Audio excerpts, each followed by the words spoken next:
their mobile phones are turned off, and I'd like to welcome Neville to take the floor and present his PhD. Thank you, Richard. So this dissertation is titled Asia Backup, which sounds hopefully somewhat provocative and proactive, trying to use density as a means to create sustainability. And that's based on the idea that the compact city is one of the sort of, let's say, holy grails of sustainable planning. However, the context I've been working with for the last 13 years, mainly China, but increasingly other countries in Asia, India, the Philippines, has begun to look like this. This is a video that is like a section cutting through the landscape from Shanghai all the way to Wuhan. And it only is a 1-hour video because you're traveling at great speed. When you sit in the train, however, you don't get a sense of what is passing you by. So I wanted to make this video as a sort of a tool that allows you to kind of stop and see. That's not an ideal moment. Stop and see what's happening and look more objectively and closely at this particular landscape. When things are so diffuse, so muddled, fragmented, it's extremely hard to get a grip on. And I would like to argue that within this kind of diffuse landscape, our traditional understanding of sustainability has to be revisited. In fact, this new document I made for this exhibition does just that. It begins to distill principles and concepts and observations from the projects and, let's say, collects them as a lexicon of ideas, an evolving set of notions that I work with in my practice. This kind of objective landscape, this objective lens on the landscape is also represented in these panels, these boards on the wall. They're part of an attempt to be more scientific about how we approach this really increasingly convoluted cityscape. In the case of these panels, we use GIS to, let's say, trap for a moment, freeze, just as in the video, freeze time for a moment. In pink, the footprint of these cities for the year 2000, and in yellow for the year 2010. But the key point is that they are circular, as is pretty much everything in my little exhibition. They're circular because we found that there is no more sensible means of stopping where you map. The cities are moving so fast that they've become edgeless, amorphous, dynamic systems. So we simply lock them in place at 60-kilometer radius and 80-kilometer radius, and within that radius we let the computer figure out what is objectively happening. That's just one tool we apply in order to get a sense of where you can coalesce this dynamic process, where you can create density in a dynamic process. All in all, it is what I believe a first attempt at really a new understanding of the discipline of planning as it has to be applied in Asia in this kind of challenging context. Where normally planning is outward bound, we should start to begin looking inward, start to densify and intensify. Let me first run through a few examples how we came to that conclusion, working on practical ideas, working on real proposals. Arriving in China, you come with the baggage that greenfield planning is bad, and I still believe that. But if everything is a brownfield, that's the first notion that has to be kind of revisited.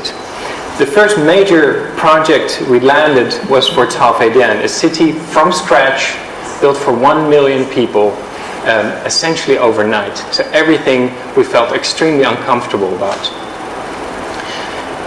The static cities that are being produced specifically in China and increasingly around Asia, they are the result of what I call now pressured economic development. So the time and the economic pressure on the land produces almost instant static frameworks. In order to respond to that, we wanted to redesign the process itself. So for this particular project, I invited 9 other teams, and in a set of 10 teams, we work in relay.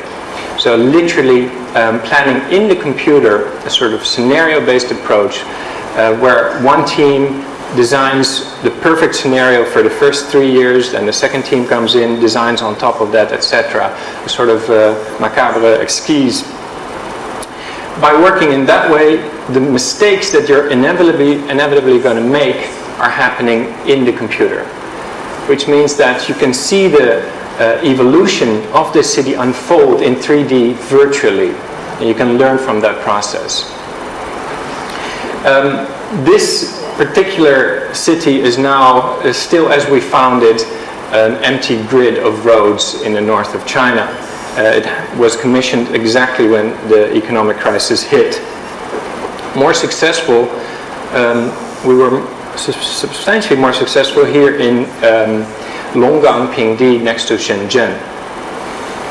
This notion of not wanting to expand, not wanting to add additional cityscape came natural in an environment that is already fully urbanized. Shenzhen is so compact, sort of wedged between the mountains, that even Chinese officials couldn't ask us to build a new city. They asked us to build an eco-city right on top of an existing industrial hamlet. That allowed us to put in motion this idea of de-urbanizing. So where normally cityscapes begin to eat up the mountain, eat away the green space, we said let's reverse that process. We pull the green space from the mountain back into this industrial village and sort of create corridors as an ecological backbone for our new eco-city. And then circle by circle we can address the existing situation, not just eradicating it, but actually through extremely careful analysis figure out what we can keep and what has to be redone. The third example I'd like to introduce is in Nanchong in Sichuan. If you don't want to build new cities and you don't want to expand, then in China there is what I call a theoretical loophole. There's so much slack space, as you can see in the video, there's so much industrialized space that is not being fully utilized that you can actually intensify the existing infrastructures.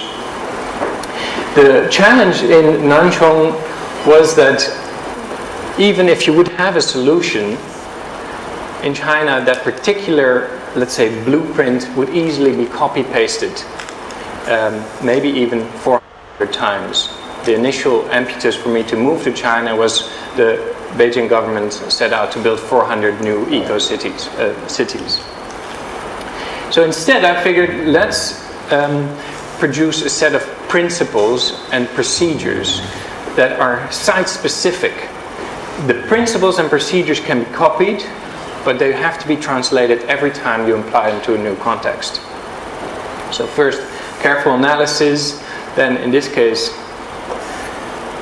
you use the large road network and refine that coarse grid, that really inhumane, unwalkable grid, by superimposing a transit system. That's the first sort of halving of the scale.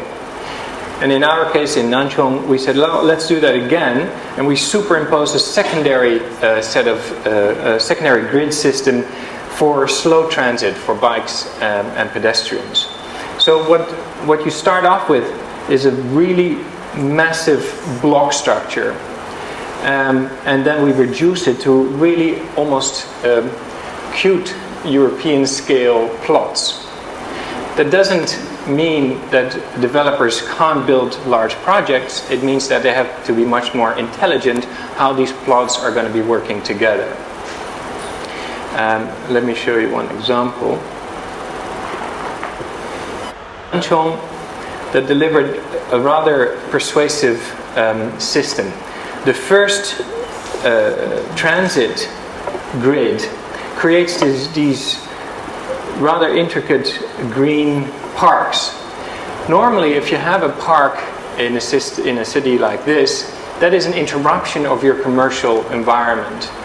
But in this particular case, with these parks sitting in, let's say, the armpits of the curves of your transit system, you have a network of local parks that do not cut the storefronts of your road. So you actually walk continuously along these shopping fronts, and you can have at the same time your parks as well.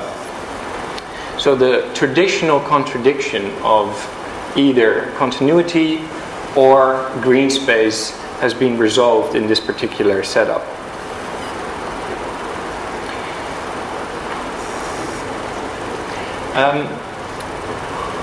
If we zoom out again, in Nanchong, that means that the grid, this green grid that we project on top of the industrial suburbs, mainly here and here, gives the city a bit of leeway, time to actually catch up.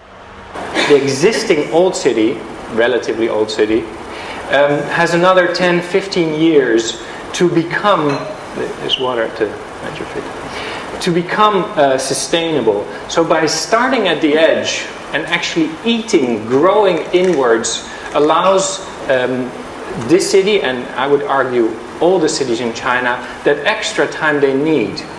So you're actually allowing existing cities to greenify and become sustainable by starting at the suburb, which is a very counterintuitive idea. In the case of Nanchong, that's particularly rewarding, because once you have this green structure, as we now have in the south, water coming from the mountain and the agricultural backland kind of flows through your system, through your city, and ends up cleaner than it was as when it hits the river. So your cities become remediating entities. And this has been a rather important and somewhat challenging major moment in designing these eco-cities. When we had a project in Tianjin, they asked us to design this perfect green CBD. And you set up doing it, it's a commission.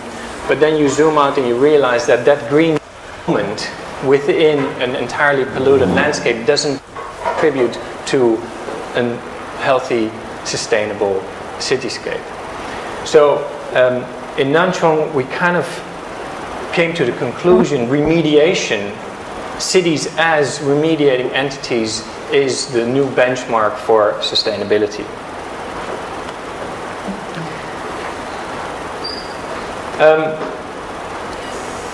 The interest for me looking at China is that increasingly it's becoming a prelude for other countries across Asia.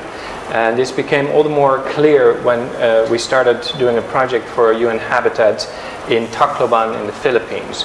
Tacloban is that a city rather famously leveled by Hurricane Yolanda 4 years ago now.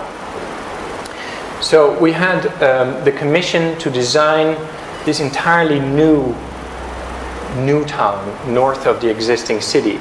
And the impetus was very obvious. People hit by the hurricane had to be relocated, had to be reaccommodated. However, building a new town at that point was clearly our worst scenario. Building a new town based on relocation is even worse.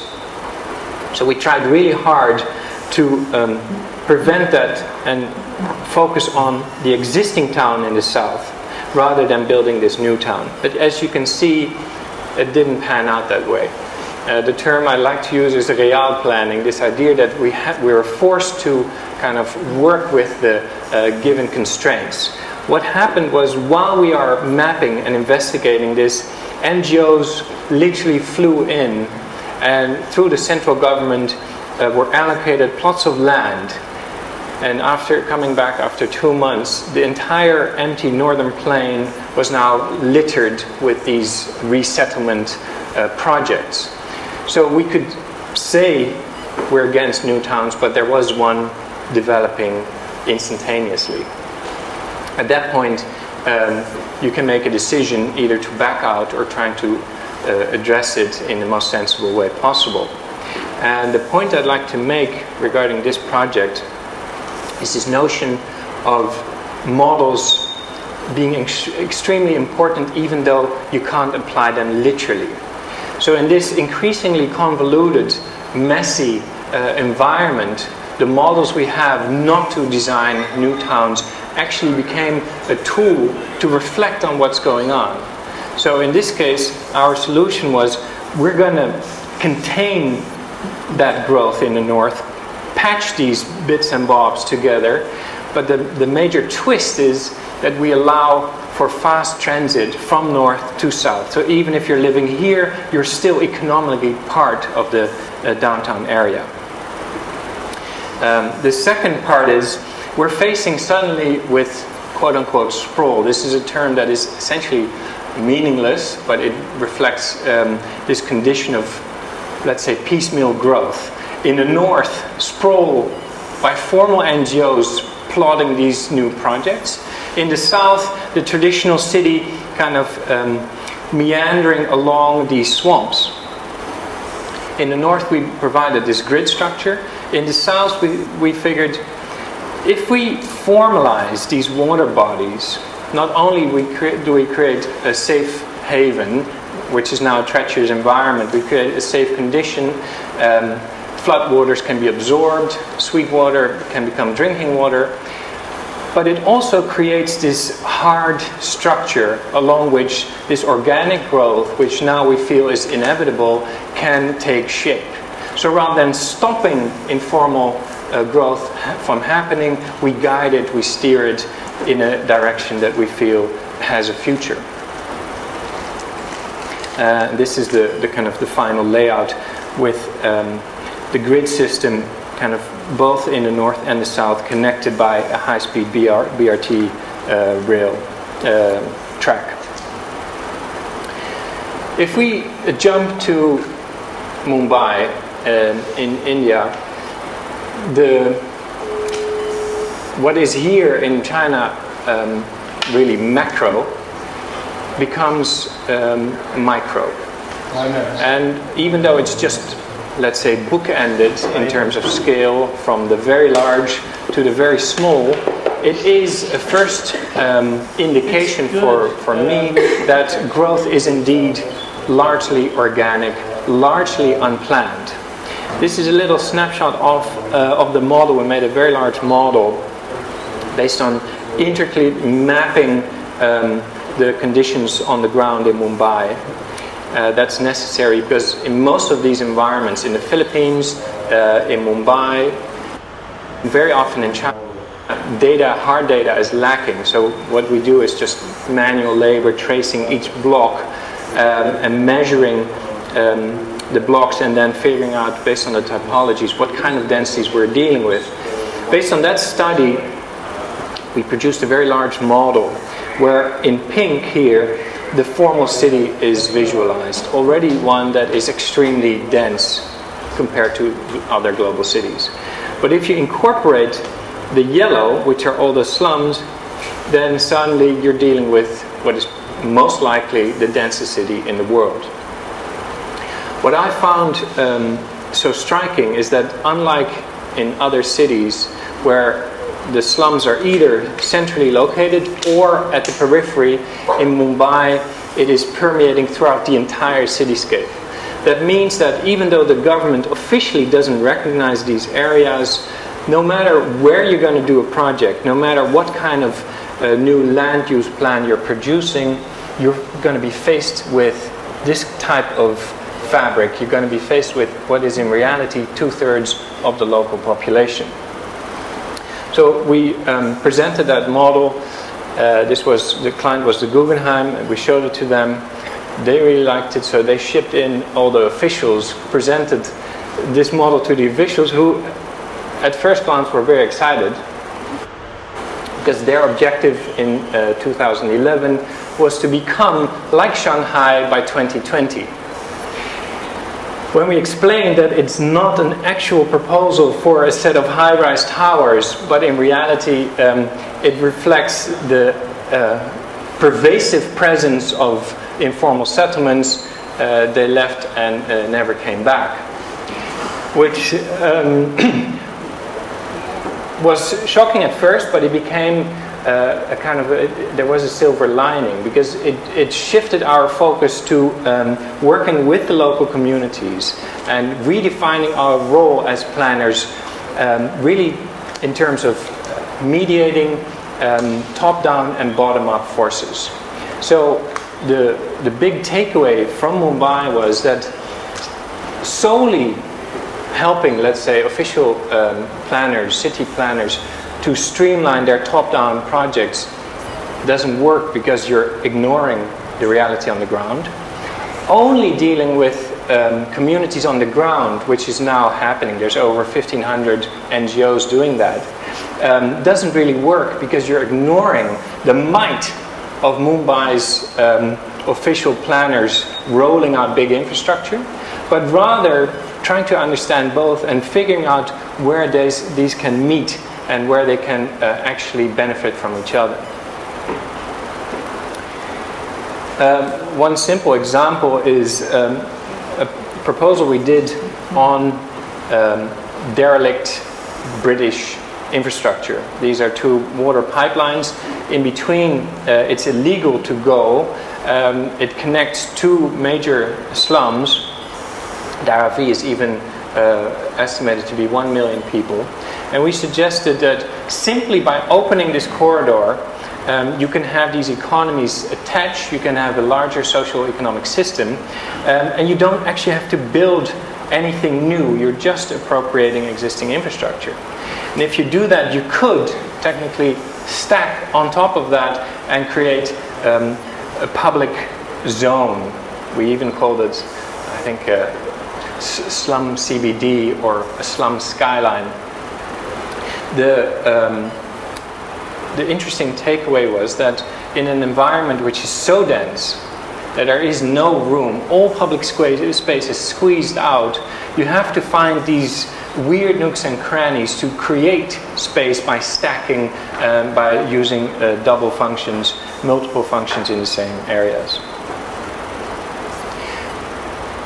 In the same vein, we learned that by studying the densities, the infrastructure is actually not reaching the large population densities. So all the people who are using the public transit systems, basically people living in informal settlements, they have to have, they face the problem of the final mile, the last mile from your station to the transit to your home. In reality, that's all the people in the slums that are really dependent on this public transit system. So what we did was we looked at existing technology that was actually successful, and there was one, mainly the famous Skyline system that they're sky bridges that connect stations and bring you over the big highways. Using that technology, which is very simple, we just said, okay, we can design it in a more effective way that it cuts through the densest areas, bringing people to where the transit is. So that in itself is kind of the logic of connecting. At this point, I kind of summarized the discipline as connect, connect, connect. Connecting people, connecting spaces, and connecting systems. This is Dharavi. I'm pretty sure it is indeed close to 1 million people. And it is, as you can see in this drawing, completely sliced off from its context, from its surroundings, by big highways, big train tracks. So even though they are adjacent to infrastructure, they don't actually have access to that infrastructure, and they have to make all kinds of very treacherous walks to get to the station. So in this case, our toolbox was reduced to sort of micro-surgery, connecting with small bridges the people to the infrastructure. which gave us a reflection on what we learned in China, and I will get back to that when I do the front part of this document. Even though it looks so organic, this is north of Daravi. In reality, we learned it's an extremely controlled environment. It's a very politicized environment. Every inch is actually dominated by something and somebody. Over the course of 9 months we spent in Mumbai, this went from 1 story to 2 stories to 3 stories, very much akin to how the main city, the normal formal city, evolves over time. So we started referring to this as indeed a micro-metropolis, which has the same intricacy and follows the same spatial logic with the same tree structure, the same political structure as a formal city. The challenge is that as a planner, certainly as a top-down planner, you can never approximate this level of density at this cost. So the technology we can bring in can never match what they achieve on site themselves. So mediating became the obvious solution. That process of mediation we tried to extend, literally sort of greenifying bottom up rather than top down. So these are all the slums, and one by one introducing a range of different technologies from water harvesting, electricity generation, etc. One by one we produced this layout of increasingly sustainable informal settlements. The one that got the most traction is the water bench, which was not for the slum communities, but rather for the parks in between the slums, where we created let's say, public furniture that collects rainwater during the monsoon, then fills up and can be used for irrigation during the dry season.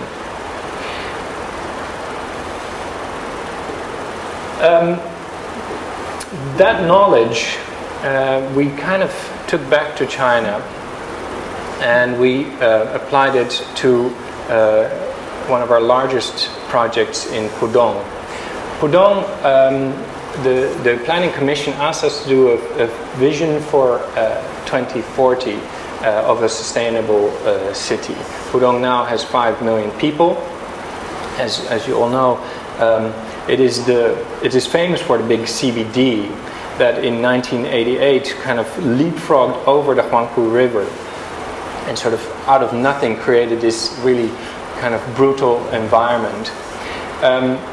Today it is far more challenging than that because it expanded over the entire territory, accommodating 5 million people, and as we calculated for the next 15 years it would produce another 5 million people. Now, within that same territory, there is also protected agricultural landscape, which is formally protected, but in reality, of course, economic pressure would mean most likely all that green space would be consumed. So we try to use the basic logic of transit-oriented development, of TOD. However, we have to scale it up to the level appropriate in China and in Pudong. This is the subway system. The yellow is the residential areas. It almost naturally appeared to produce this kind of urban courtyard. So we had a formal layout that would be able to accommodate future growth without consuming unnecessary amounts of green space. And I kind of like to mention, maybe it's a bit awkward, but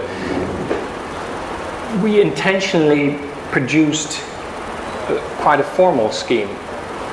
This urban courtyard is, in that sense, a rhetorical tool as much as it is just a planning tool. By having something that is clear, that is distinct, you can actually use it as a political instrument to negotiate. And secondly, by having such a clear, formal object, you also know to what extent it is working, to what extent growth is happening outside of this boundary. That is important because in Pudong we really were forced to deal with complexity at the finest grain. On the one hand, in a city of 5 million going on 10 million, all the schemes generally are these really abstract large arrows, abstract dots that, in my opinion, when you look at the precise conditions on the ground, really don't mean much. On the other hand, looking at this level of fragmentation in detail at that scale also doesn't give you much way of making big gestures. So instead what we did was we introduced this, the tool of the module, mapping functional areas that allows us to come up with a strategy for one single function, be it residential, agriculture, water, industry. So we have a tool that is informed at the micro level, but it can zoom out and scale up to the regional scale. With that kind of logic, we could reintroduce a local vernacular typology. They have, the whole region is famous for water towns, only those are very intricate, small and fragile. But we presented proof that you could actually scale that up to the water city. This would be a city of 500,000 people that is built organically around existing water structures without having to kind of redirect water flows, etc. You can have a large-scale solution with a local vernacular typology.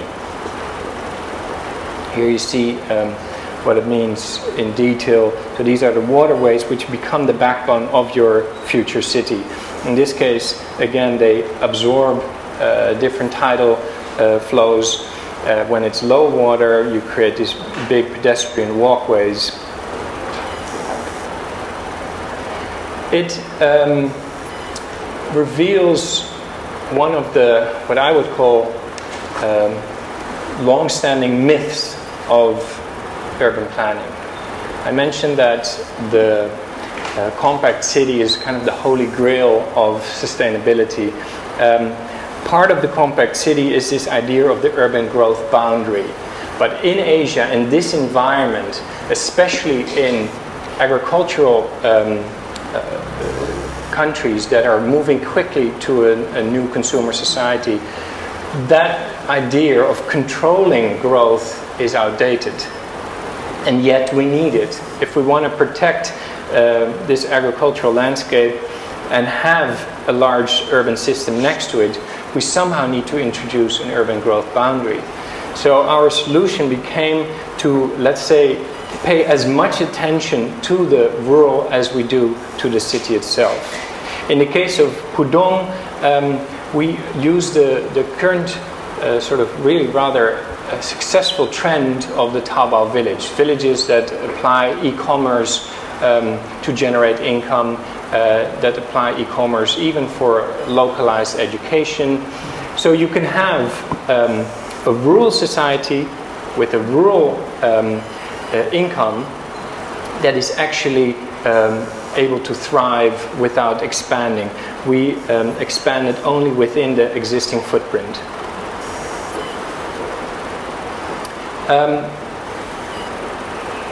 Within Pudong, there is a major transit hub, which is located next to the airport on a high-speed rail, connecting subway, connecting light rail, adjacent to the airport and the high-speed rail. That became kind of a moment to investigate how we can begin to address this kind of fragmentation. The node, as we called it, became an art piece, investigates if we can have infrastructure without it sprawling and blocking. So infrastructure itself becomes stacked upwards and starts to eat underground, in this case allowing for urban farming underground, allowing for driverless cars to park, etc. It's interesting in the sense that the relation becomes clear between the city's most compact, most densest moments and this fragmented suburban landscape. So as a principal solution, we now feel that if you want to at least not accelerate fragmentation, we need to concentrate the network as a whole, starting with these nodes. Sort of learning from reality produced a set of principles, but it's clearly not that linearly.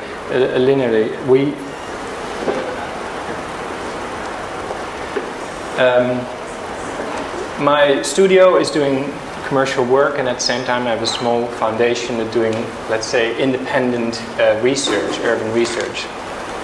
They have been constantly feeding off each other, and being autonomous in that sense has proven to be extremely valid and valuable.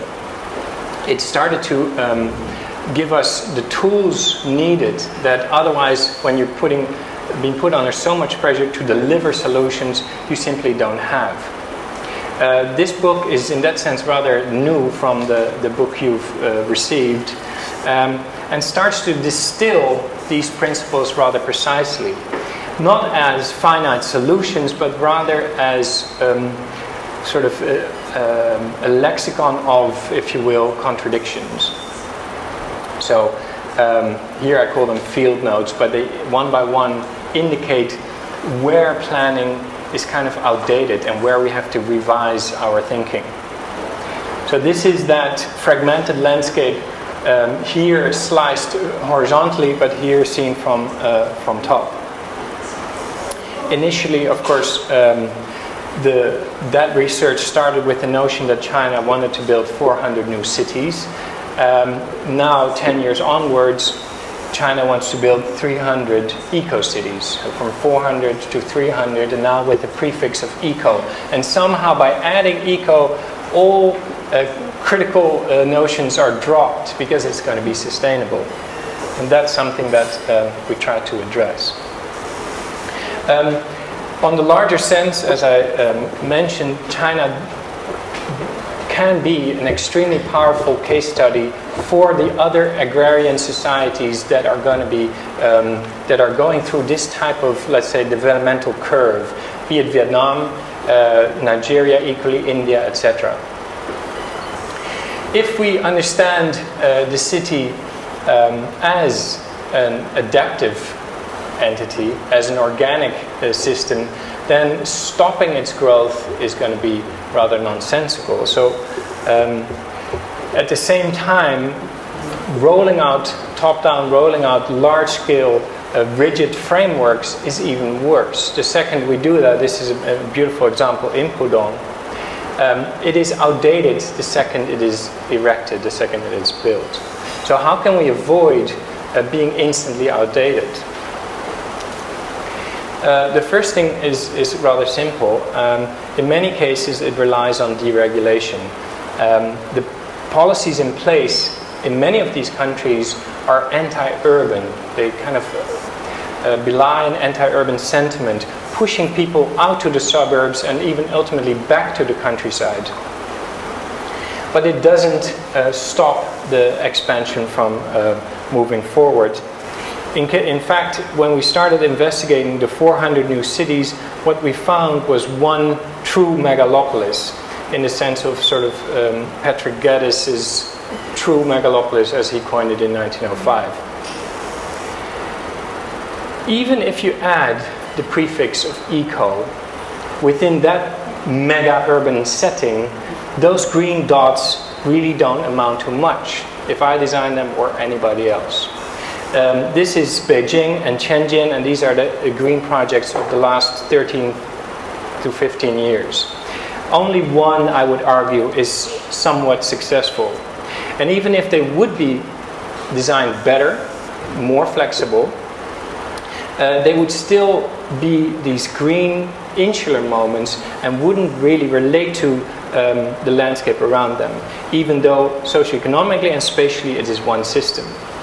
I would argue, by building these new towns, these green towns, you're actually accelerating this formation of this type of fragmented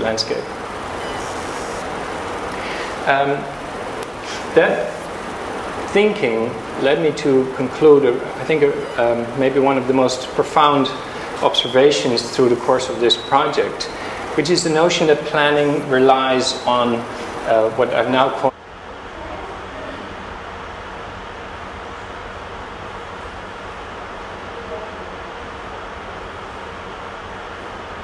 as the absorption myth. The idea that you can somehow designate a project right where you want it, and then you're going to absorb the people in that region into that project. Both these things in the West are clearly not going to work because it flies in the face. It's kind of reliant on, let's say, society engineering and economy engineering. In China, it has worked temporarily, and that's why it's extremely misleading. China, as a centrally planned society, and with hukou systems, a population registration system, it can still, for the coming period, streamline that process and control where people are going to live and work. But I would argue that is very much a temporary solution.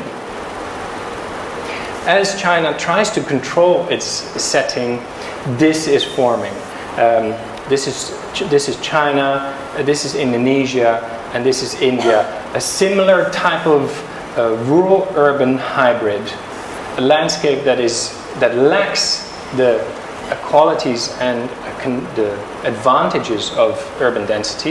It doesn't have services, for instance, and at the same time, it lacks the qualities of a non-city, of rural. In that type of setting, the new constraint we have now 10 years onward is that there is no more non-urban.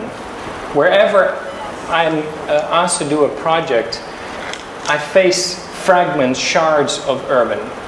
And I would argue that for me, if you acknowledge that, that's an advantage because it helps me to cling on to something that I can then enhance. But in reality, even today, this the condition that everything now is somewhat urban is not being acknowledged. That means we still see countless top-down, insular, inward-looking projects. It has produced what I've been calling the gray zone, or rather a suburban landscape at the scale of a continent, at the scale of Asia, but increasingly also Central America and Latin America, increasingly the Middle East. The gray zone is kind of a global network of cities where rural and urban, where city and non-city have become almost impossible to trace. And in this sense, the sciences, the urban sciences, have proven really valid and important for me. I've been studying what, for instance, LSE has been doing, but equally Harvard and MIT are doing very interesting work. The main difference has been that, for instance, if we look at somebody like Neil Brenner from Harvard, who has been claiming the world is now all urbanized. It's an interesting, provocative statement, but it doesn't help me as a practitioner. It doesn't give me any new insight how to then respond to that gray zone. So instead, I've been trying to be much more precise. Looking at Asia has been a first lens. Asia is essentially half the world population, and again, half of that is already urbanized. And most of these countries are, as I mentioned, these kind of agrarian societies shifting very rapidly to new mega-urban clusters, as you see in the video. How can we be more precise? Referring to Brenner, he shows beautiful maps, for instance, of train tracks, of industrial areas, even of satellites sort of clustering around the globe. I would argue if there are no people, it is not city. People are the prerequisite of urban. That is a very useful tool because it can really reframe what is an urban layout. In that sense, UNESCO gives us better data.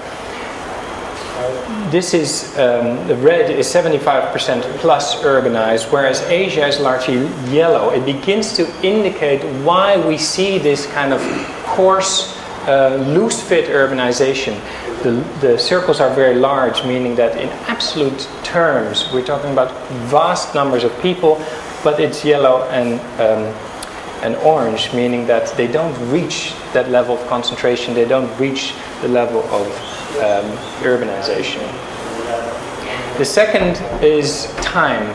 For instance, what we learned in Tacloban is that how fast you commute from your suburb to the center is going to be of quintessential importance to measure if you're in a usable urban solution. If we look at the whole world in terms of time, we created this map which does that. We're overlapping where people live, population densities, with the access, the darker red, the quicker your access is to other urban areas. That's why I'm asking, do you have any course doing this? It really renders an entirely new way of understanding what is urban. You can see, in fact, that in this map, pretty much the entire entirety of Europe and Southeast Asia is already urban. It allows us to begin to make comparisons, cross-cultural and cross-regional comparisons, which might sound obvious, but I would say it's actually, especially in a sort of post-colonial context, it's extremely treacherous. If we look at the road system, and this is OpenStreetMap,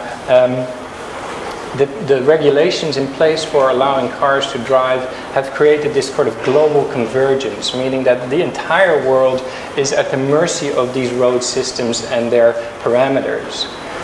On the one hand, it's uniform. On the other hand, if you zoom in, you see that actually there is a very precise condition. Japan is radically different from France, is radically different from India. So even though they're facing the same sort of road network and other problems such as rising sea levels, in reality you can still improve within that condition. Here you see Holland versus Pudong. So in Holland, road systems are extremely tightly bundled, meaning you use less roads that offer you the same accessibility, whereas in Pudong we're faced with this universal, this uniform kind of road grid that's even going to places where there's no people.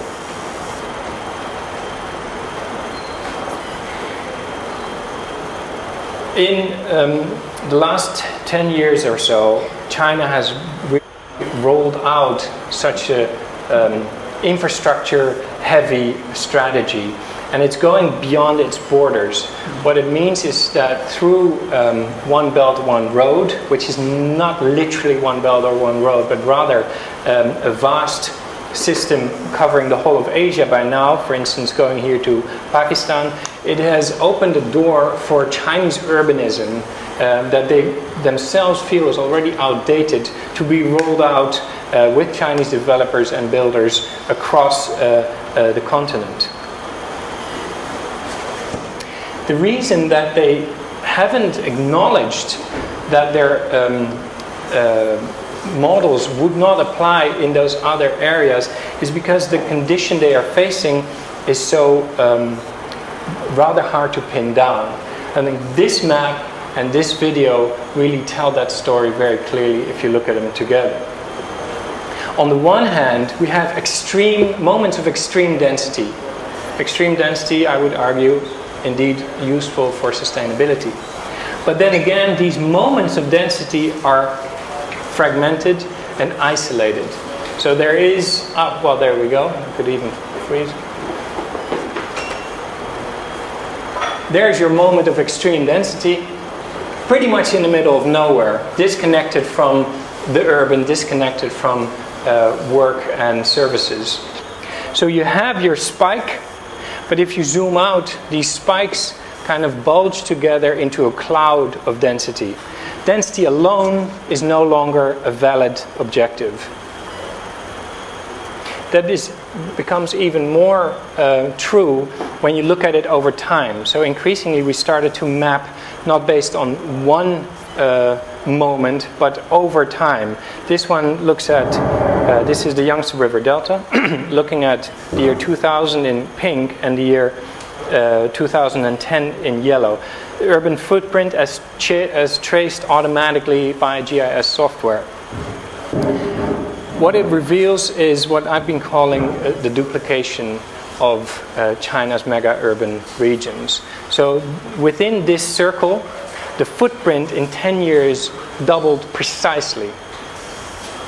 It also suggests that we're looking at something like the snowball effect, meaning that larger urban areas sprawl or suburbanize faster than smaller urban areas. That means that within that kind of dynamic context, our artificial frameworks, political, economic frameworks, really defy the reality on the ground. The second lens is simply built-up footprint across the entire North China plain. Everything that is blue and green is urbanized. So you have a true megalopolis at the scale of France here. Let me zoom in a little bit. This is physically built up.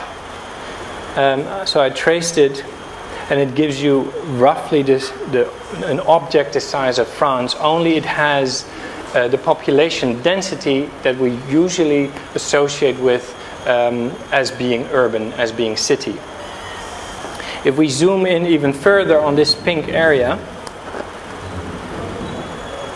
it becomes clear how it's possible that that kind of megalopolis has gone unnoticed, has kind of evolved below the radar. It's because of this. It is evolving at a granular, fragmented scale. All these individual pink dots are villages. In addition to that, the last 15 years or so, those villages have attracted industrial activity. Because of this anti-urban sentiment, people are now, where they once were moving to the big cities, are now being repelled in a sort of a reverse migration. Not only urbanizing below the radar, but also outside of the realm of, let's say, control and policies that should prevent pollution, etc. So low-level, cheap industrialization is happening now in the countryside. So our anti-urban sentiment is sprawling this vast region even further, which hopefully presents you the case that indeed densification is also politically the smart move.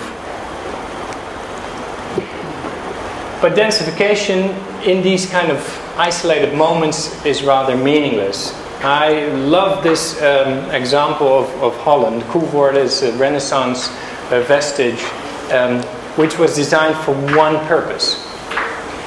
It's a military vestige to defend yourself. I would argue this concept town is identical to how we tend to design eco-cities with one purpose in mind, or at least a very limited set of purposes in mind, which means that as a concept town, it has trouble evolving beyond its initial purpose. It is rigid, it is static. China has, one could argue, for many thousands of years designed just these kind of static environments. But the point is, even now with global urbanism being defined by a handful of large corporations flying around the world, selling really rather standardized urban solutions, it is not different than what China has been doing. Instead of understanding the city as either planned or not planned, I would argue every city is simultaneously partly planned and partly unplanned. The real distinction that we should be making is, are cities rigid or flexible? Are they, as they are inevitably going to evolve, are they able to respond to changing demands more easily, or are they going to do that through leapfrog and overhaul?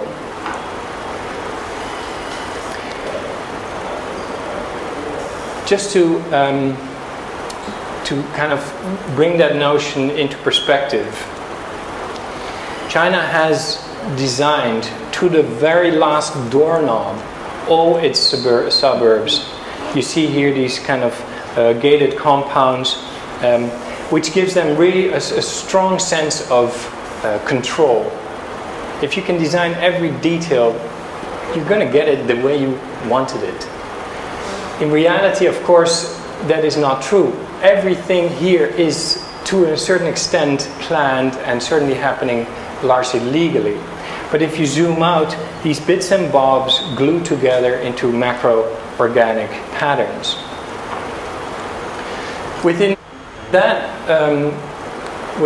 context, the first thing as a, let's say, planner architect, what I can offer is a qualitative lens. I want to be very clear. It's never been my intention, trained as an architect and doing architectural projects, to simply gobble up more territory and become a planner, as so many architects have done. I would argue that is part of a long-standing tradition of the planner architect, who offers a qualitative lens when the urban disciplines are now very good at offering a quantitative approach, being big data, etc. This is extremely important, but it doesn't negate our influence, looking at this and figuring out where you can still make a difference. A nice example is, we love big data, I do. Density is extremely misleading. The Hutong, the small famous alleys in Beijing, have approximately the same density as these kind of mega blocks, which is bizarre. When I did the number so many times, it's mind-boggling. Their experience on the ground to live there is, of course, fundamentally different. So to have the numbers is one thing, but you still need to interpret them. Let me fast forward to the conclusion. When we have that toolbox now in place, what I'm left to do to kind of operate within this landscape, give coherence to this landscape, is kind of try to work within this little pink triangle. Essentially, if you understand the city as a moment of density, that's a good start. But then you have to understand it over time in order to get a sense of where the city naturally wants to go, where it's evolving to. If you have that, then you can have a better grasp of where there is space for you to intensify and densify without fanning out and fueling this fragmentation. That is sensible because of all these planned cities, only one really came to fruition. So even with the might of China's top-down planning mechanism, it doesn't work. And this one, I would argue, happened simply because they built a new high-speed train station in the middle of nowhere. Fast forward a little bit. So what looks to be initially really muddled and convoluted can become more coherent when you start pulling the layers apart. In this case, we look at road-based expansion, then train station and station-based expansions, which individually are perfectly fine. So TOD works. It becomes much more stressful as a planner when these two are happening simultaneously. So even road-based expansions can keep the city compact and relatively coherent. So there is, I would argue, a natural tendency for the city to be a fairly coherent entity. However, our efforts building transit in fact push the city outward. So we have roads expanding neatly outward. Then we have stations, which are these insular moments outward, still fine, still islands of TOD development. If you have them together, you see what happens, for instance, in Beijing, where it becomes really convoluted. That means that what once was a dense center, Beijing and Tianjin, now is what is being observed as a polycentric model, I would argue. So the second something really kind of fragmented occurs, we stick a new label on this polycentric idea. In reality, I would argue the suburb, or rather the non-city, has become the center. Which, with all these high-speed rails that are being built at the edges of cities, is accelerating very rapidly. So what is left for us to do is measure our proposals in terms of time. The city is dissolved as a single entity, and what is left are these networks of time access. So this is the Yangtze River Delta. You could argue what we're trying to build are clusters of 1-hour cities where you can actually achieve a commute of 1 hour from your home to your work. And that could mean that it's easier to work in a city 200 kilometers away from your home rather than in the suburb of Pudong.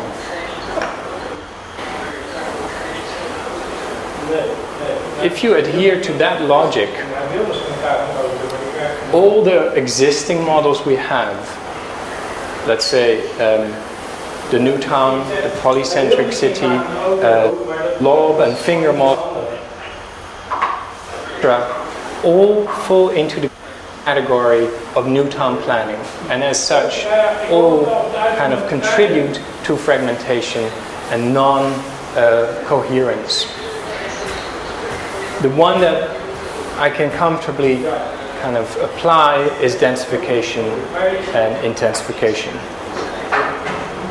Because even if we don't build anything, just the presence of all the roads in the suburbs of Chinese cities will suck a growth outward into places where you don't want it, resulting in environments that become coarse and fall apart as cookies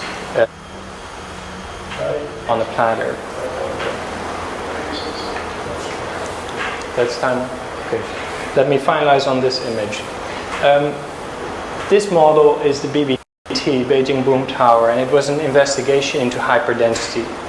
If you build dense enough, we can control growth. That was 10 years ago. I would argue what we learned was density alone is not enough. The base of this model is an extremely rich, diverse set of services and facilities, almost like a city within a city. And that helps, but even that is not enough. Instead, now it becomes about the density of connectivity, the density of connections to people, spaces, and systems. Thank you very much.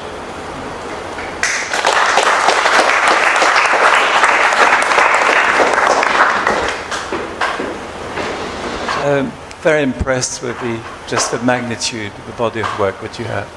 I'm of course extremely interested to the fact that you present it very differently from the way in which your book is made, in terms of both your installation, the video, etc., and the new book which you've produced, and in terms of the way in which you approached your topic.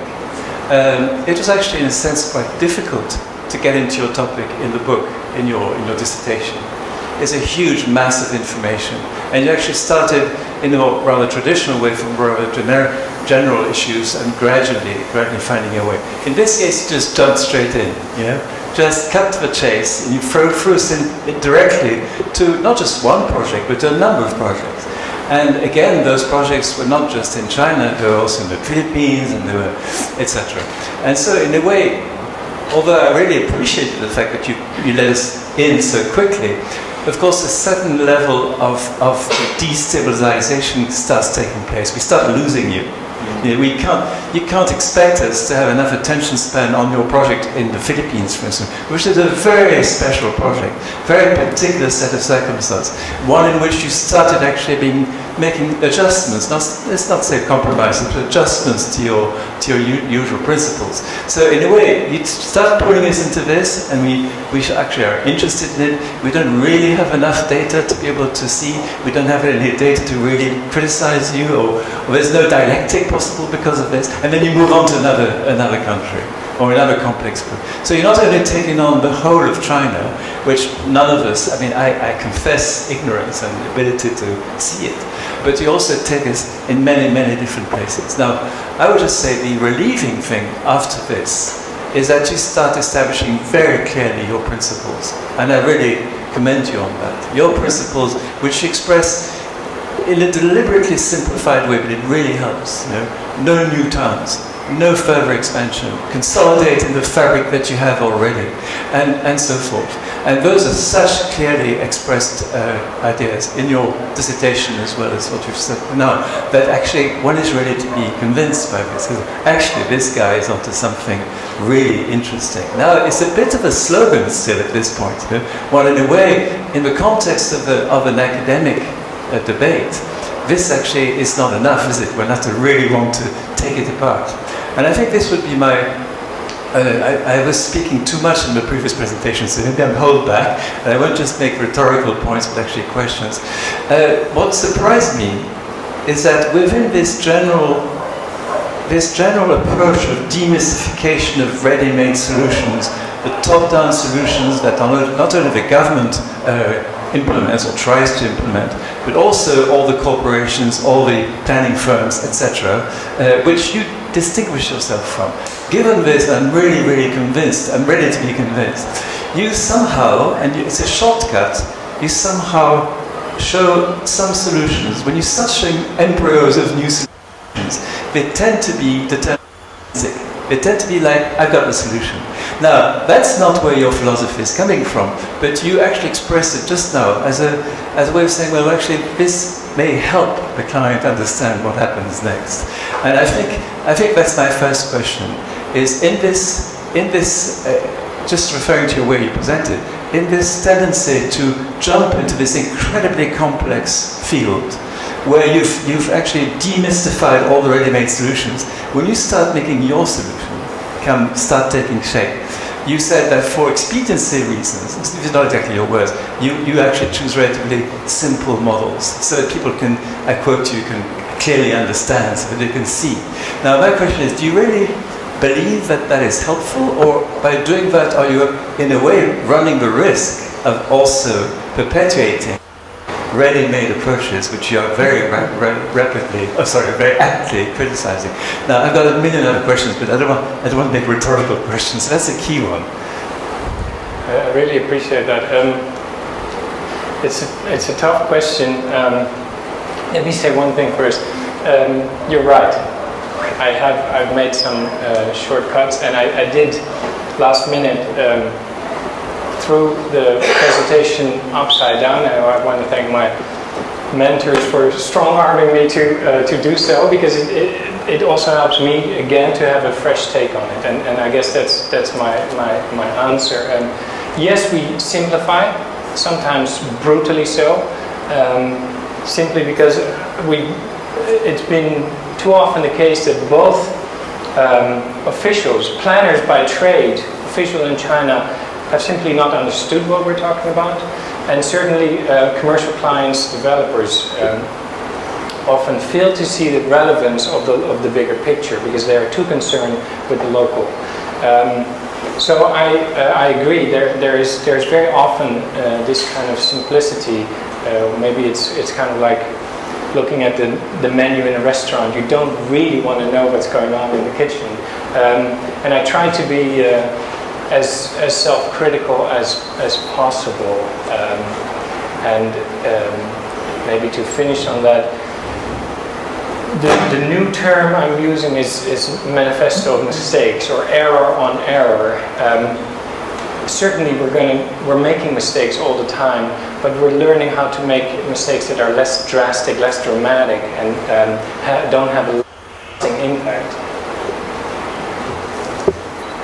Well, I repeat Colin's comment about your first submission of the text, because I never find anything more infuriating when reading.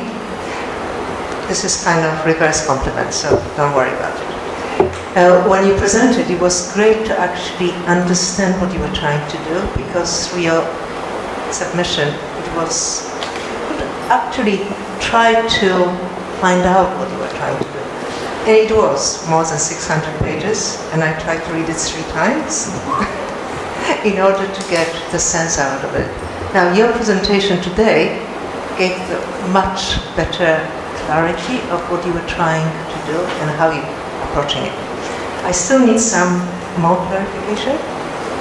Now, it's your title, and you referred to that over and over again, is ecological principle. Now, densification and intensification not necessarily relates to ecological principle. So how can you explain how intensification and densification relates to what you're trying to do? I'm very glad you asked, because I didn't make it to the last page. I knew it was coming. It's crucial. We introduced 3 terms that really are my benchmarks. In my little studio, these are the benchmarks. It's time, it's space, and it's resource economy. So time economy simply means indeed how fast do you get from within the footprint that exists to whatever we're adding or changing. Does it make it more efficient? Space means, are we using our square meters more efficiently than we were before our addition or change? And finally, and that's maybe the ecological component in the most pure sense, resource efficiency. So if this is my diagram that I like to believe captures the new understanding of a city really well. I kind of call it the city as a critical mass, meaning that we can, within this environment, can't rely on these finite models, but rather understand cities as moments of intensity, most likely occurring on the cross-section of all these flows of people, flows of matter, of money, etc. If there is a minimum amount of these of this mass occurring, then probably we're dealing with the city. If that's the case, stopping or controlling those flows is really not meaningful. In fact, I would argue with this kind of model, every single city we are dealing with is a global city, is producing products for places across the world, and is consuming, if it's money or knowledge, etc., from other places. So rather, it relies on the idea of sharing, of creating the closest common partner that can help you achieve a better approximation of your resources, a better use of your resources. And then, of course, you're still not providing enough. So you're zooming out again. You say, okay, here's a cluster of cities that can produce enough energy, but it doesn't have, for instance, water. And you look at a cluster larger than that, and slowly you zoom out every time, figuring out how you can make the balance reach zero. And ultimately, of course, in that model, the edges are the planet itself, which is kind of the essence of an ecological understanding. Yeah, because in a way I was waiting for a slightly different explanation, but that's also good. But because when you look at your model over there, when you describe, the density, residential density on top of a variety of supportive services and all the other things which you might consider as car parking, transport, schools, shopping, etc. This is very much Hong Kong model of expansion of the railway station, which are basically megastructure. Sure. And it could be considered as a tiny city on itself. Sure. But if you look at the model of Hong Kong, the old model, which was exactly the same, but the function were not clearly defined in layers like this one. Right. So when it comes to probably ecological planning, you don't predefine it. You allow function to move around like in Hong Kong. You never know what's actually happening in the building. It's very much a mixture, and it's like minestrone versus dim sum, which are segregated in little baskets, and you cannot mix them. You can eat them, but you cannot mix them. If you mix all the ingredients together, it's a very different model. Right. And I think your thing is when intensification goes to that anti-dim sum model, which is in here. Very true. So this is me 10 years onwards. Pretty precisely. But your final picture in the first, which is the last, yes, this one. This is a new model, isn't it? Yeah, this is a new model. Yeah. So I fully agree. The Hong Kong model is ideal, and it's been looked at by China very closely, also Singapore. The problem is, I would argue, Hong Kong, Singapore, and the Netherlands are kind of like city-states. Such small, finite environments, territories, that you can actually control space very, very well. You have policies in place not to sprawl, etc. In the context of the Yangtze River Delta, that kind of time-based planning, it is time-based planning, where you have a beautiful, compact little node within 45 minutes on the subway, that doesn't work in an area the size of France. Because you're not allowing things to be configured into something else. This is what I'm trying to make point. That when you start predefining what the function is, it's stopping ecological planning. Right. So exactly, the second half of that is where here we just arrived, and we were still quite optimistic about indeed following this model of you can pre-mix enough. And it's a bit of a dystopian model, of course, as well.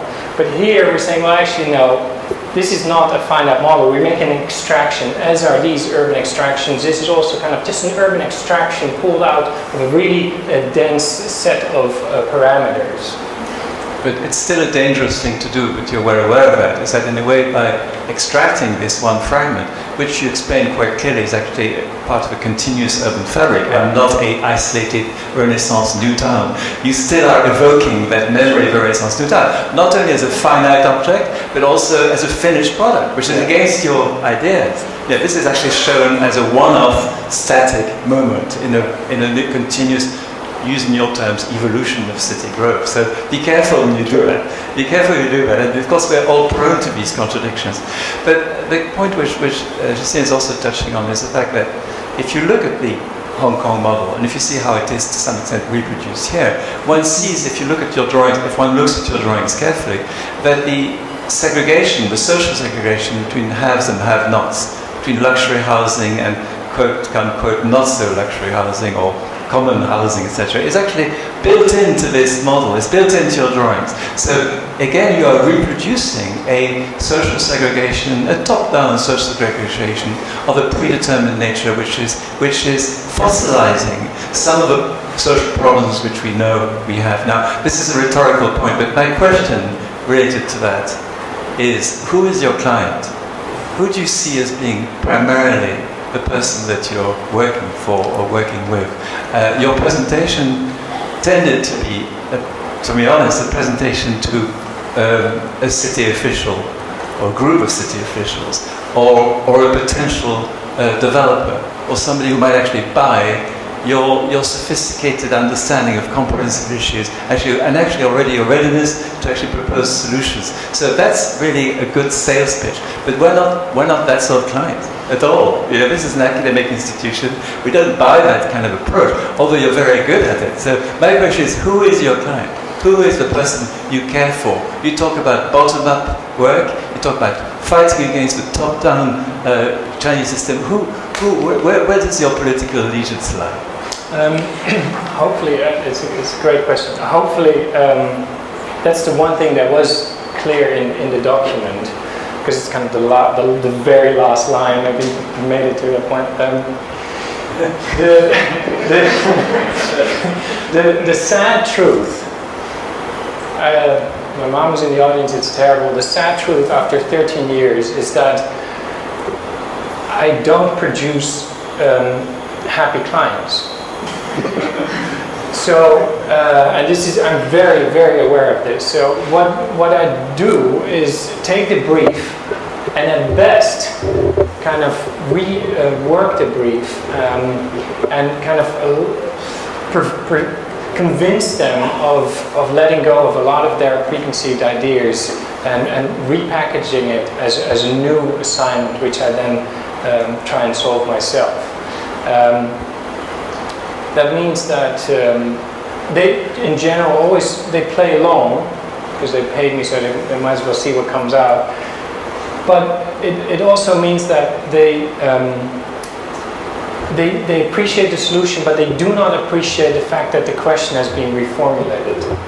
So I have, in that sense, I always position myself politically outside of that sort of that relationship. Maybe on referring to your first part, this is a rather beautiful image, and I fully agree. It does ossify social strata, etc. So my new objective is the countryside, is all these villages, are all the villages of China. This is where real democracy, that's quote unquote, is unfolding in China, with people moving back and building their own cities bottom up. Follow up on that. You've demonstrated very clearly, and I think more clearly than I've ever heard before, the weaknesses of the top-down decision-making process in mainland China. And not only, as I said, not only at the government level, but also all the other organizations, including NGOs, etc., who are actually operating in the same business. Yeah. So that's clear. Now, what is your position? What would be your, and you've formulated it in your dissertation, I'd like to hear you say, what is your formulation or your reading of laissez-faire? If you were not a planner, if you were not a designer, and you were just observing how things happen, what you call mud in your report, things happen the way they do. Short-term reactions by entrepreneurs, by small investors, and is that self-organized system without any planning control in a way achieving, in some ways, viable outcomes? Is there potential there for you to actually be parasitic on that potential, as opposed to trying to deal with top-down government planning? Is there? Could you talk critically about what potential there is in the bottom-up processes?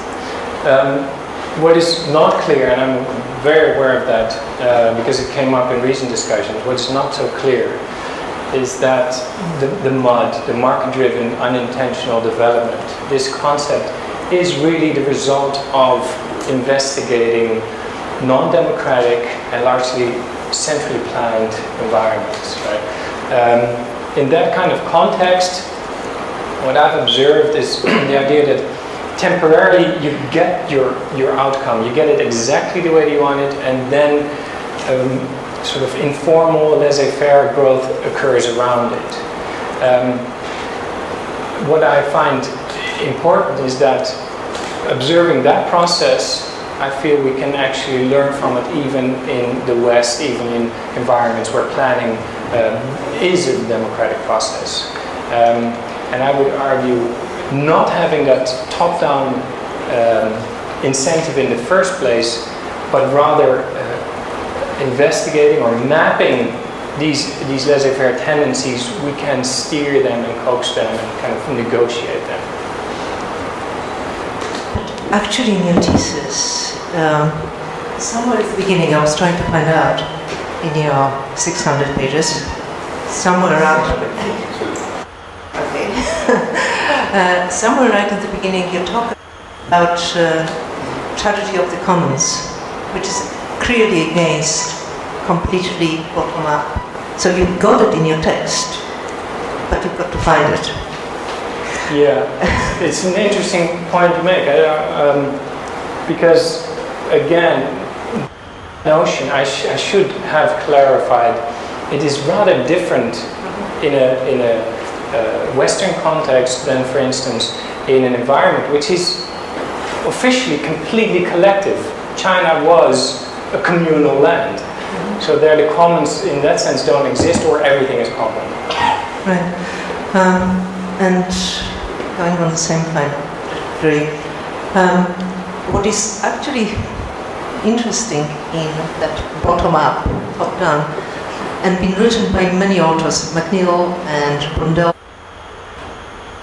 about how city develops through ages, and it's the combination of a bottom-up and top-down. And the most successful cities are the one that always have to have top-down. I mean, in nature, we have top-down as well as bottom-up. It's just which one is predominant. And if you look at the development of the city through history, the one that had the best balance was slightly more bottom-up and less top-down. The moment the top-down predominate, the city becomes static and cannot be ecological in the way you are framing it. Right. But the balance in between top-down that does not lead to tragedy of commons or any other disasters versus top-down. And nature gives you so much good example. You touch on urban science, and which is quite interesting how urban science is catching around the world. We started with Santa Fe that we mentioned in the previous discussion. Now Louis Bentocourt moved to Chicago, and he's the head of urban science program there. Mike Batty, that actually Thomas mentioned in his book, and I didn't agree his comment, but that's morning discussion. And I think IAC is going to start even the first graduate degree in urban science next semester. So the kind of idea about the science and what your group is doing, also carrying the research, I would like to see more in your thesis, not on top of your 600 pages, but replacing some of the 600 pages, because that would be very interesting contribution to the knowledge that we could Maybe it's there somewhere. No? Yes, I mean, Justina is touching upon a question which I'm sure we didn't communicate, but obviously she asked herself as well as I did. We went through your 642 pages, and I communicate on that. a bit. And from my perspective, I thought this is impossible. This is impossible. There's too much material. There's an incredible redundancy of material too. There's repetitiveness, etc., etc. But of course, in cybernetics, the law of requisite variety says that if you want to describe a system, let alone intervene within a system, the amount of information, the quantitative information that has to be in your system of analysis and intervention has to be at least equal to the system under analysis. So fairly, if you're taking on the whole of China and the rest, major sections of the rest of the world as well, your opus that you have to hand over to us has to be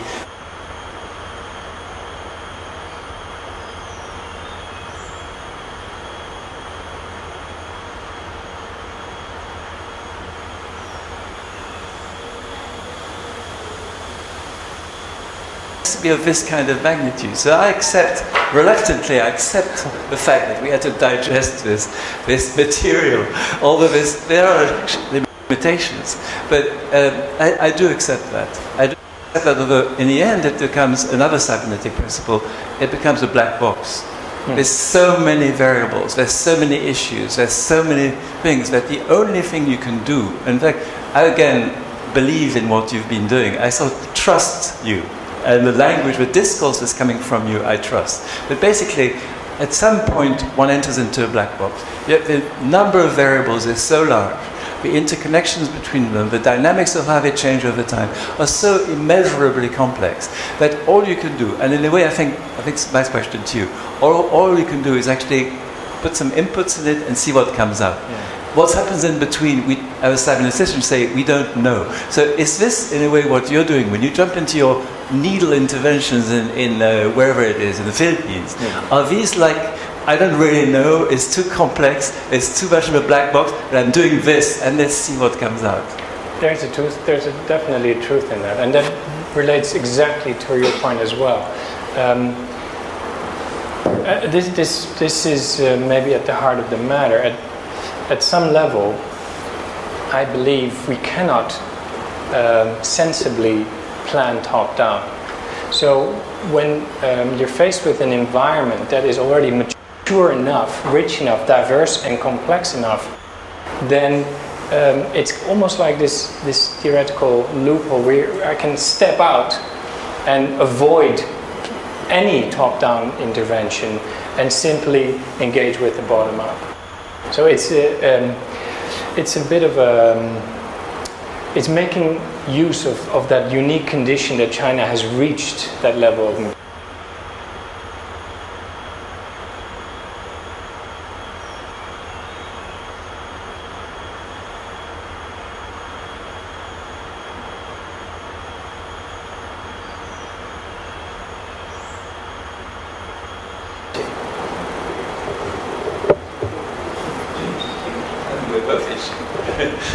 I think the issue again is at that, if we use, I know those terms are not really appropriate, but the general notion of a bottom-up, the issue I think is still how much of an intervention is needed and why.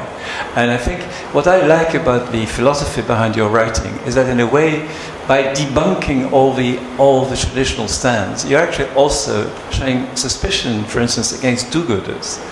Quite strong ones, with suspicion against the kind of attitudes that a lot of NGOs have, because they think they're shielded by their so-called sort of philanthropy and so forth, which is bullshit in many cases. And they're reproducing the same models as the top-down, etc. So we know that. But I want to throw a little metaphor at you, which is from John Cage. And we have to switch off from the current context a bit. John Cage was asked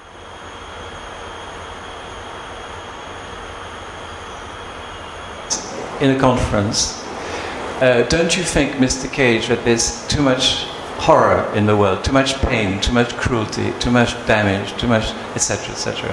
And John Cage gave it a bit of time to reflect upon it, and he said, I think there's just the right amount. It's an amazing answer, you know, beautiful from such a gentle, kind man. He was obviously going through his Zen phase, etc.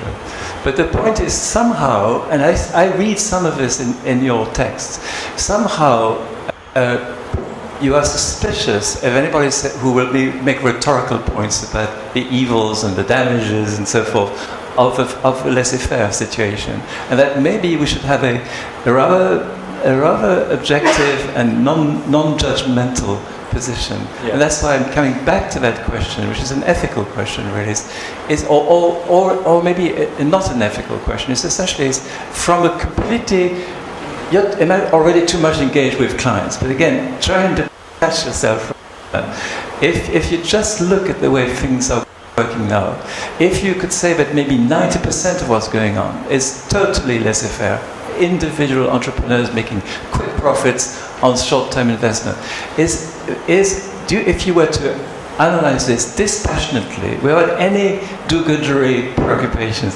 how would you actually analyze how this is working? Is there something really important to read from that?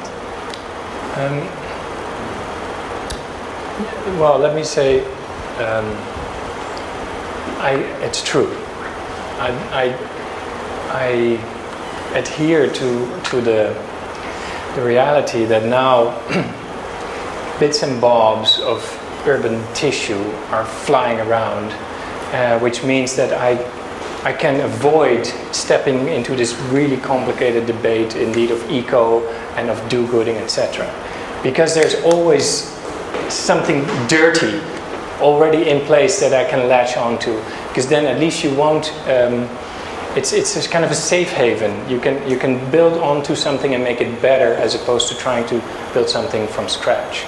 So that is true, and in that sense, China is ideal because I tried to introduce this idea that it is indeed fully urbanized. It is one big brownfield, so there's very little bad you can do.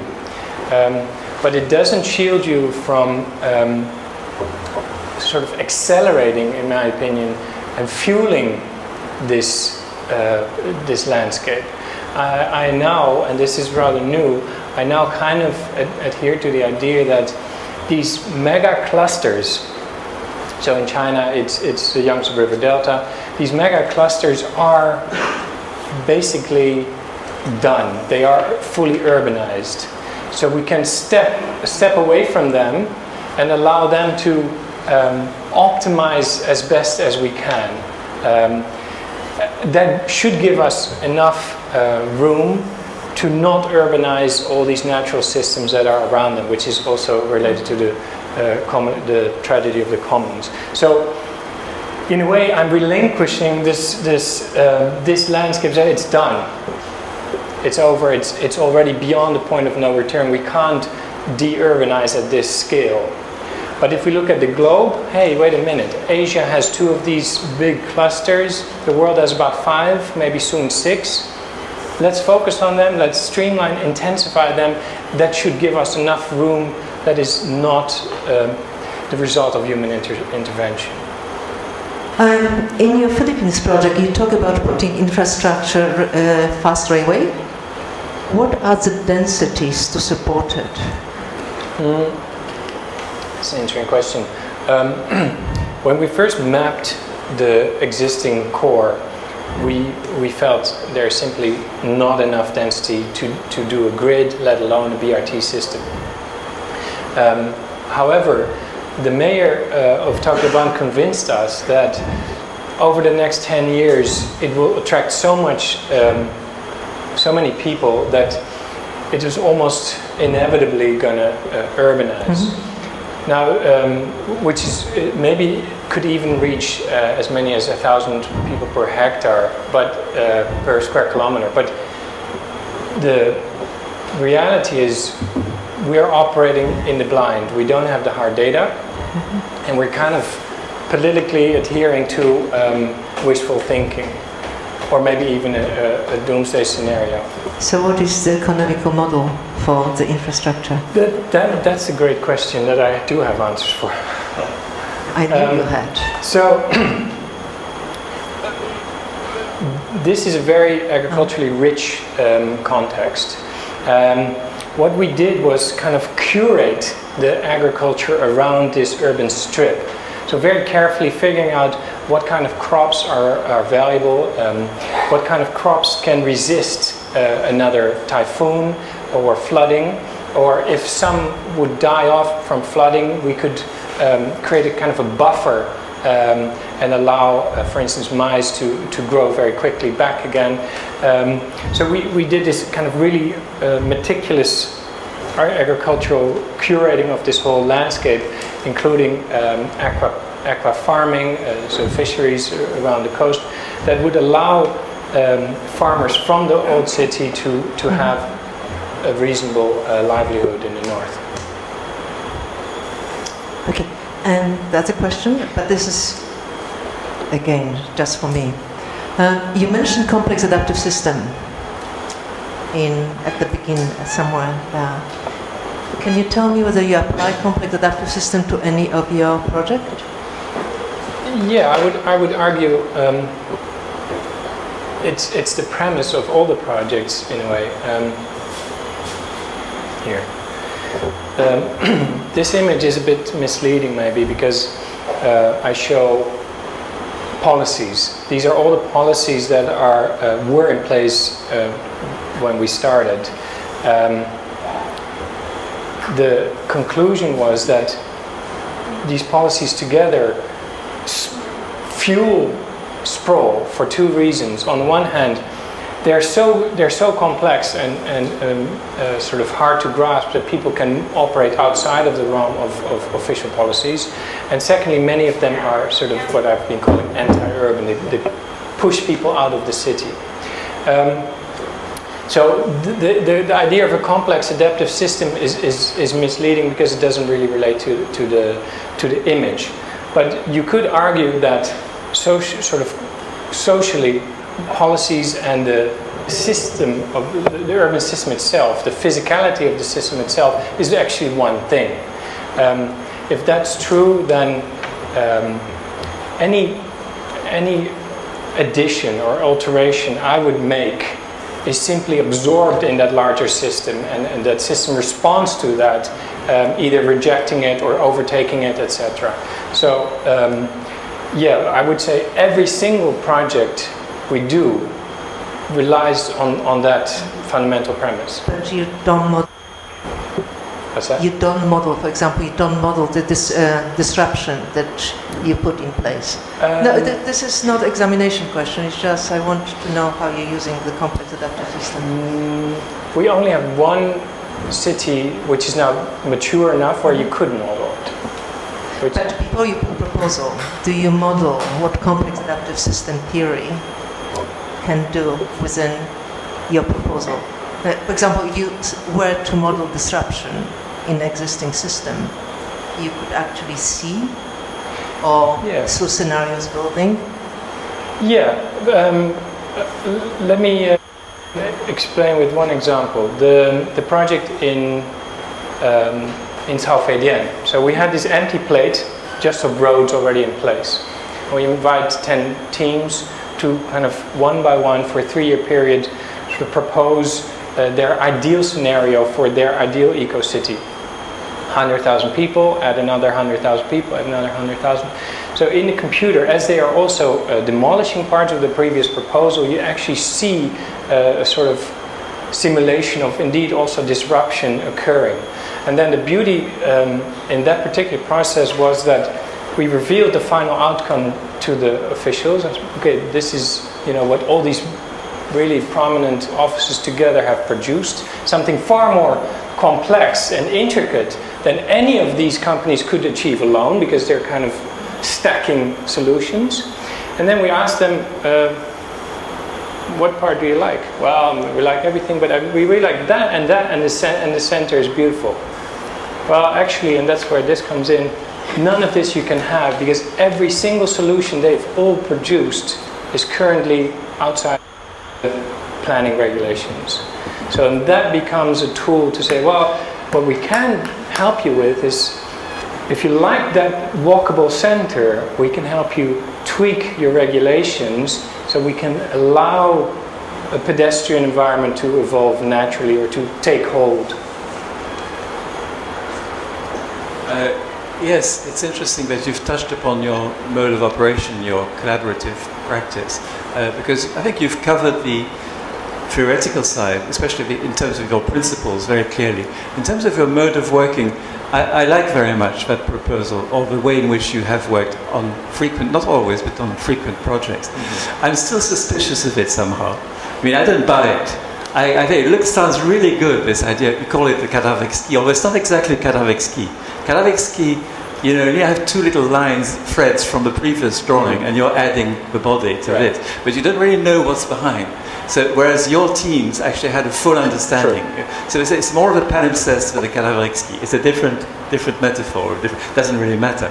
But it does matter as to whether this does generate necessarily a more diverse or more complex solution. As you said yourself, you've called upon the usual suspects, if you forgive me for saying so, quite a large predominance of Dutch offices to perpetuate the neo-colonial tendencies that you obviously have, plus MAD and other superstar architects. Is that really necessarily going to guarantee? You don't have to answer that question. Guarantee that that extraordinary notion of a really much more pluralistic. That's basically, I would say, that could be bullshit. And be careful. Be careful, because in itself that's not convincing to me. But I don't really want you to answer that. It's just really. I'm skeptical too. Unless you want. Oh, you are. Would you like to say something? I'm very skeptical, because I invited architecture firms, all of them, including myself, 10 architecture firms and no planning firms. That was the big mistake. But I do believe in the sort of process, and I think it's valid because you can apply it even to something really small, well, a little village or an extension. It can always work. But the big mistake I think we made was not to have formally trained planning offices. It's a funding thing, you know, the Dutch money, they want Dutch people, but yeah. But Neville, you know that the planning firms have the same weaknesses, so I don't think that is actually the solution to your if it is a predicament, I don't think that's the solution. I accept the proposition, but I don't think you can just, it has to be taken apart, it has to be really understood. It has to be, just as the way you've really systematically debunked a lot of notions about NGOs, etc., that also needs to be put under your scrutiny, because you're a consistent man and a thoughtful person, and I'm not sure how much of this 600 pages you've written yourself. Maybe it's a REM thing, you write the first 12 pages and then your assistants or your pet students do the rest. Don't answer that question. So basically, you're a thoughtful person, and I think this needs to go under the same scrutiny as the other things you've been scrutinized. I just one last question, which I think is actually not so much for our benefit as for the audience. What I found very interesting in the drift of your opus magnum is that towards the end you really are looking more carefully at the whole village densification issue and the Taubau effect, and how virtual online services are actually transforming the access and the ability for people in remote villages. Now, this in a way is new, well, not completely new, but I think for the benefits of the audience, it's worth your elaborating a bit as to what that whole new chapter is about. And I think there's a lot of questions there, which I'm sure you're asking yourself. It's a new model. It's a different thing going on. We don't really understand, or at least I don't understand. But you're so close to the ground. Do you understand it? It's extremely kind to have that as a question, because it does allow me to put this indeed to be more self-reflective. That particular chapter indeed tries to debunk if all these notions of compact city and densification are still valid when we have e-commerce and the Taobao village, if we have what I've been referring to as perfect proximity, the idea that you can be anywhere and have anything at your fingertips, if you combine that with driverless cars and specifically renewable energy driven vehicles, then objectively there is no more need for density, because you wouldn't lose energy on the way, etc., etc. The one thing that is still undermining that whole model is the fragmentation and the slicing up of the landscape, the fact that we are building this vast, hard, heavy, rigid, I think I call it sclerotic infrastructural system, just to have everything at your fingertips. So it's a really kind of beautiful, weird dichotomy. You can have everything on your phone, etc. The Taobao village sells you everything whenever, wherever you want it, even education, etc. But all that mobility, that perfect proximity, relies on extremely heavy and vast networks that are very physical and damaging. I mean, I go back to my first comments. It was wonderful that you explained to us what we were trying to digest for the past few weeks. And I would like you to ask you another question. On page, I think number 30 or 29, you listed 5 research questions. Do you remember them? By and large. Okay. Could you... Probably they are not addressing your PhD. So, I would like to, after all that, do you have one research question that you can put forward? Yeah, it's the notion that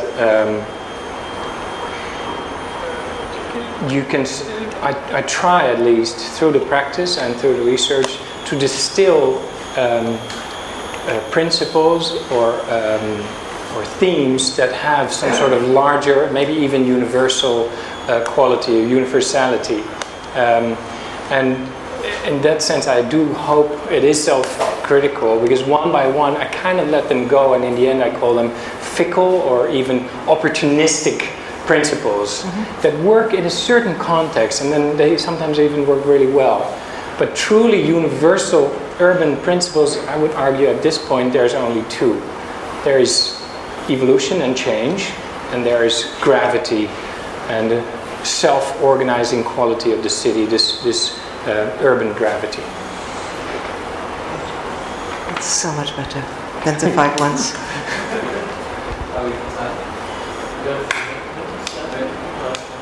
Well, let me go back to that last issue, which you started opening up. If indeed the whole premise, or the strongest premise in your principles is no new towns, no expansion, let's fill in all the urban cracks that are there, because there's enough, and very convincing argument, there's enough stuff there to be able to double the population of China, let's say. But if at the same time this phenomenon of the village, the intelligent village, is happening, I'm going back to Marshall McLuhan's global village. If at the same time this is happening, do you see that tendency as being a corollary of the densification, which you actually argue in some parts of the report, or do you see it as potentially a force that will start pulling in a different direction, a completely opposite direction to the one of densification? So you in your text, you're actually very careful to look at these different facets. What is your current position on that? It's tough. It is tough.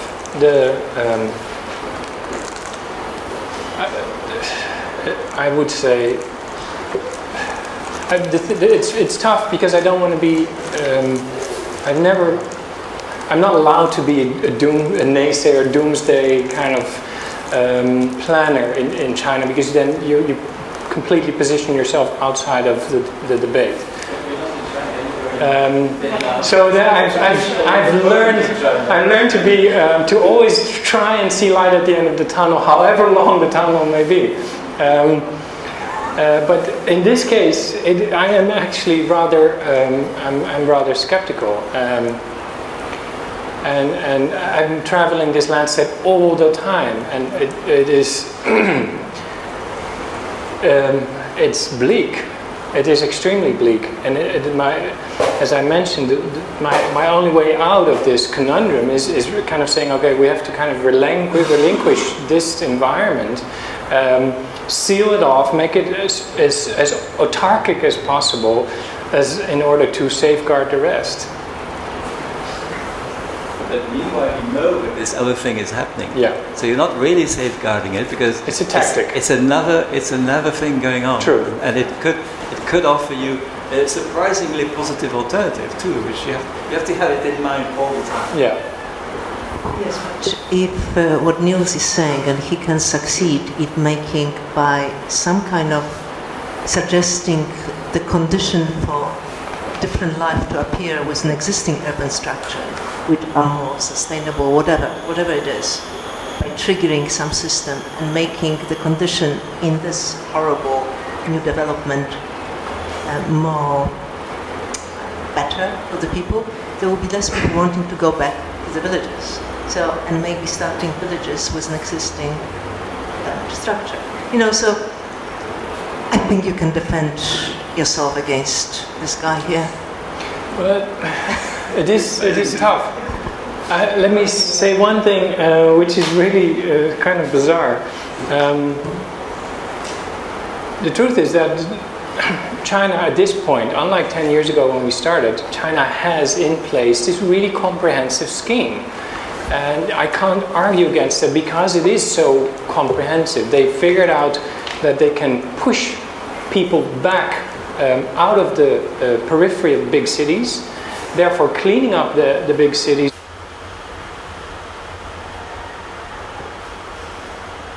Green belts, etc. They have the hukou, the urban registration, that allows them to kick them out, basically sanitizing cities. And then they will move into what are indeed all these ghost towns, this underutilized infrastructure. For them, that's a win-win. And on top of that, these new ghost towns start to expand and grow.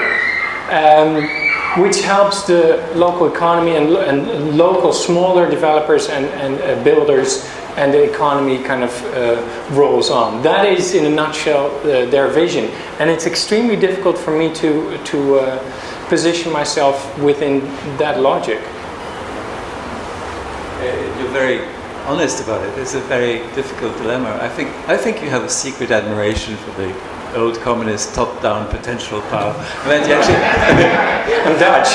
I was about to say that, but you said it. Okay. But just let's, because we only have 20 seconds left.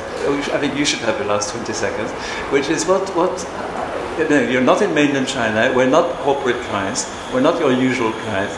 What would you say is your vision of the future? What's the next step? What do you foresee happening? I hope, honestly, I see it as a curve, as a developmental curve. What we had in the 50s in Northern Europe, and it's moving along to China, and it's rolling along again to Vietnam, to India, etc. And in many ways, I've already moved on and tried to figure out how I can take the lessons and the mistakes of all the projects we've done, and the mistakes that China has made as well, and try and sort of prevent them from happening as other countries are entering that developmental curve. That's a big example to take on. Yeah. Okay. Neville, thank you very much. Thank you very much. Also to our examiners.